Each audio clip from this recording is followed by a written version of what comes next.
My name is Ray Turner, and we're going on a tour of the Mystic Mountain Railroad today. The railroad was built in 1999. Originally it was 600 feet of track in the garden, and the trains were primarily designed to run round and round as we enjoyed them. In 2004, we expanded the railroad over to the side of the house and added another 600 feet of track for a total of 1,200. And then I got interested in operations in about 2014. Also, at that time, needed to deer fence the yard to keep the deer out. So we made a major renovation of the railroad to switch to a more operationally oriented railroad, and also at the same time to put concrete under all the track because of the gopher problem we have here. And then in 2018, we did a further extension of the railroad to add the new town of Costa, which is primarily a switching puzzle and a challenge for operators.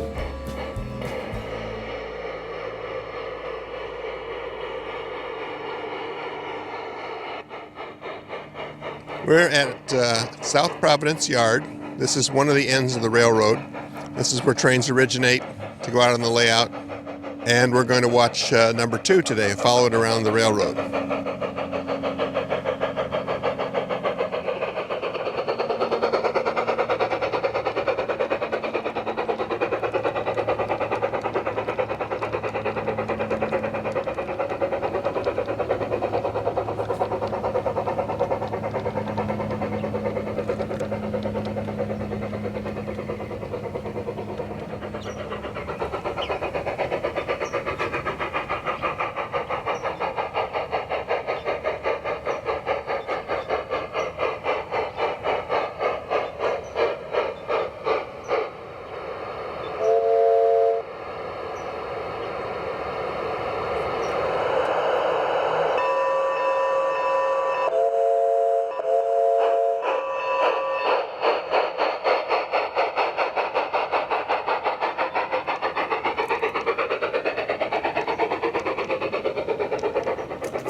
The train is passing by the Providence team track here, where workers are loading fresh produce onto a reefer car.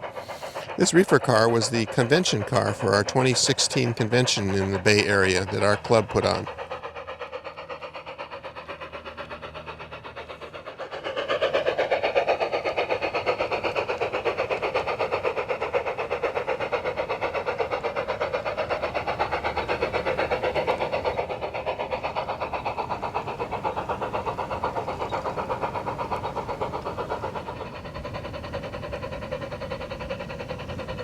Silicon Valley and the city of San Jose provide a lovely backdrop to this section of the railroad, which is a long, relatively straight run.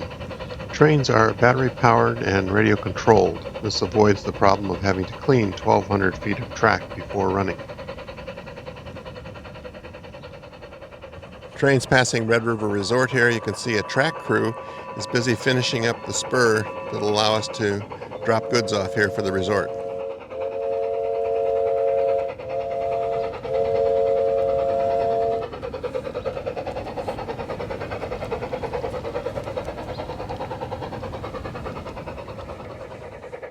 We'll be passing by the oil spur here, home of Dirty Oil Company. Notice that all the trees in the area are live, and they're typically the kind that are used for bonsai work. In a minute we'll be approaching the sawdust sawmill area.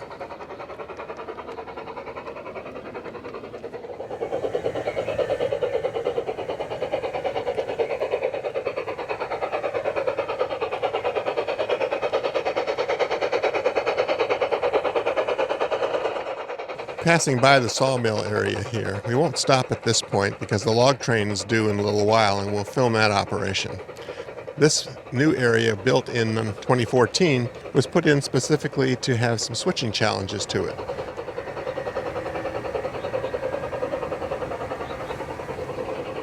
The train is passing over a long trestle here. This trestle is now built with acrylic and replaces the original wooden trestle that basically rotted out after 12 years.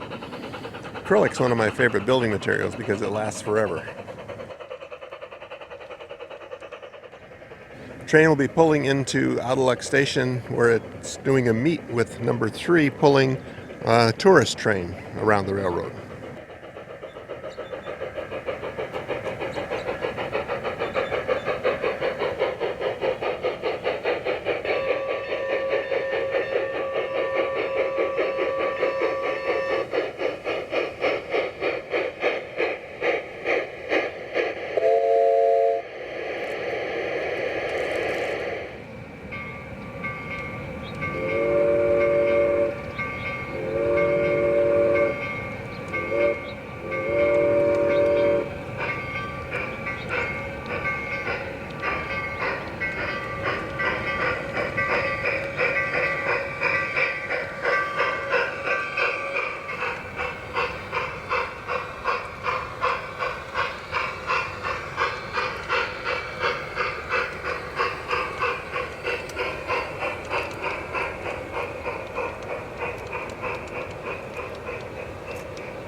We're in the town of Autoluck here.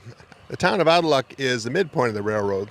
There's a passing siding here, a spur for the mining track, and a spur for the team track. You can see on the team track the men are unloading cut lumber. That's going to the Autoluck undertaker for his fine pine coffins. There's also a telegrapher in the Autoluck station that sends out a message whenever trains go by. This is also a stop for coal and water for the trains.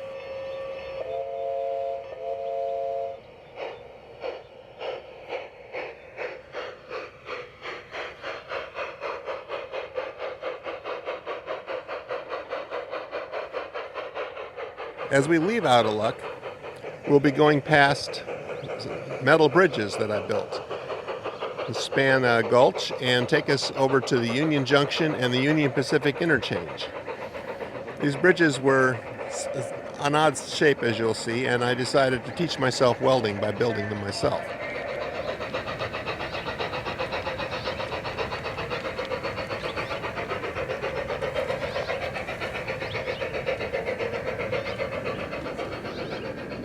Here we are at Union Junction. This is the interchange with the Union Pacific Railroad, and there's also a team track here for dropping off oil and gas supplies and a loading dock for other cargo.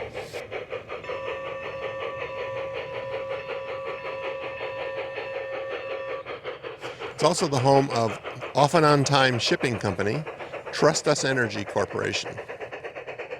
As we leave Union Junction, we're going to be going into a large Helix.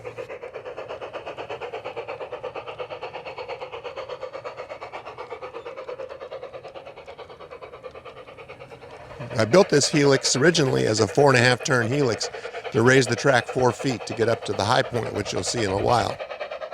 But in 2014, I took out a lot of that Helix because there was 300 feet of track used inside the Helix alone, and when the trains ran in there, they were out of sight, and it was kind of not interesting. So I changed in 2014 to have a loop at the top, turn the trains, and a loop at the bottom to turn the trains. So this section runs loop to loop when it's doing continuous running. In the process of that, there was a tunnel cave-in, and we abandoned the tunnel and that part of the trackage. The rock work here is cast concrete. It's cast in sections of 12 to 18 inches square on the workbench, either in crumpled up tinfoil molds or in rubber molds from real rocks. And then the panels are put up against screen and then colored with artist acrylic paints. Over and over and over again, thin washes are used to get that kind of random effect that we have. It took about a year to build all the rocks here, a pretty intense effort. There's just a lot of work building these rocks. But the cast concrete is very strong and durable. This has been in place for 12 years or more now. And it's about time, I suppose, to put some more washes on. But it's strong enough for me to stand on when I need to.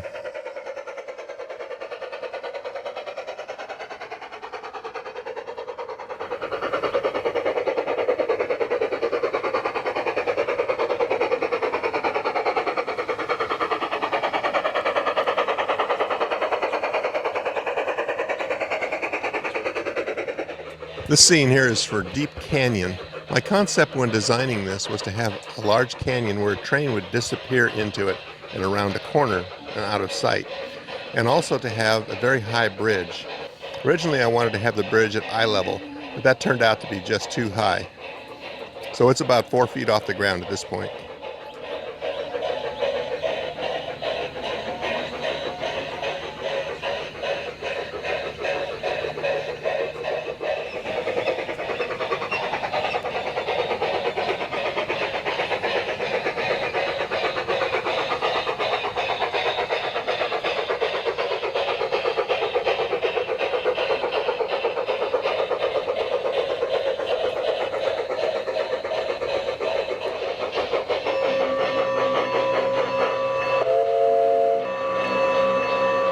Train number 2 has just pulled into North End Yard. This is the north end and furthest point of the railroad. From this point, there are 2 spurs. One runs to a new town of Costa, and the other runs up the hill through a Tehachapi Loop type circuit and goes up to the town of Mystic. Notable things at North End Yard are a roundhouse and turntable. Roundhouse is scratch built out of acrylic with corrugated aluminum for roofing over that. The turntable is scratch built out of cast resin, and there's also the station, which is built out of an Orchard Supply boxcar. And finally, the water supply and coal tender up on stand makes for supplying fuel and water to the engines. Also, just off of North End Yard is the wharf. The wharf is made out of PVC and acrylic and other types of plastic and has corrugated aluminum roofing. I mentioned before that the town of Costa is primarily a switching puzzle I added to challenge my operations crew. I can adjust the degree of difficulty by sending 4, 5, or 6 carts into the town to switch the industries. The town of Mystic has small, older, Western-style buildings in it. It has a team track, which is used for operations. And there's also a balloon track here, which can be used for continuous operations.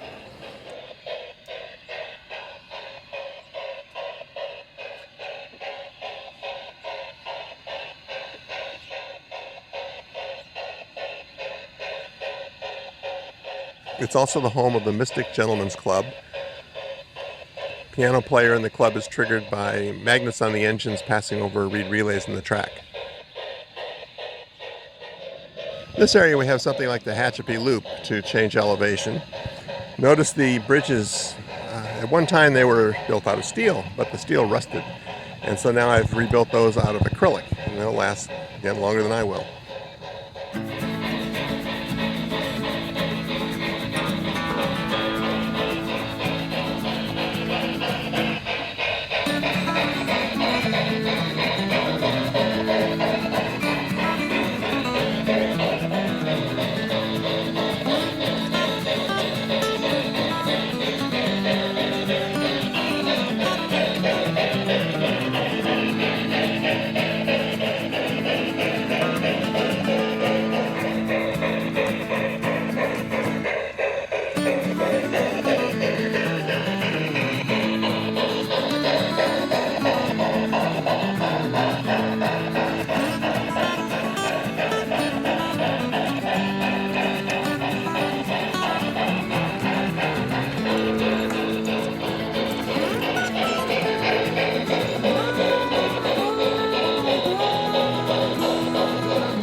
The log train is arriving at the sawmill area.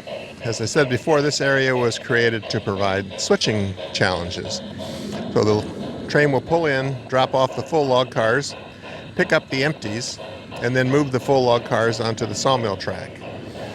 The sawmill was built out of acrylics, and this is a motor to turn the wheel. Also, there's sound effects, and the building behind it is the Acme manufacturing plant, which is also one of the switching opportunities here, but it's a facing point switch with a short tail track, so getting cars in and out can be a challenge, which the operators appreciate.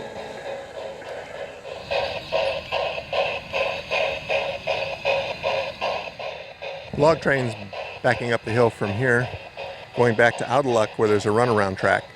Put the engine on the front of the train and then proceed back to the log camp at North End.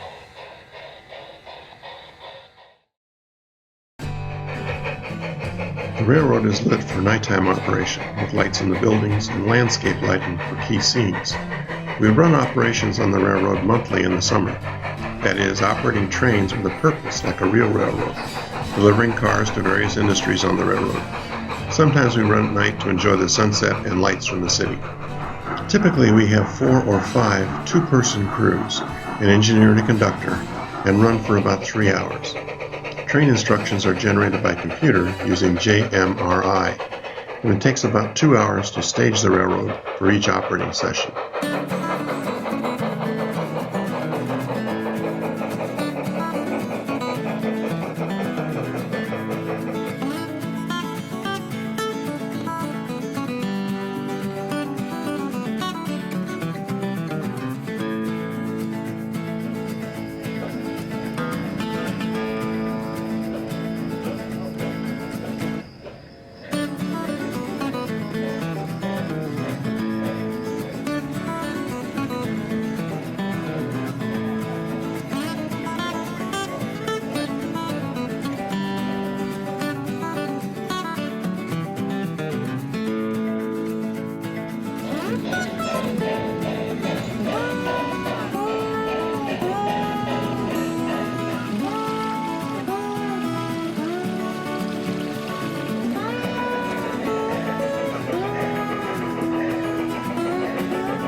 Here's a local freight pulled by engine number 2 passing Out of Luck on its way to North End to finish up its work for the night.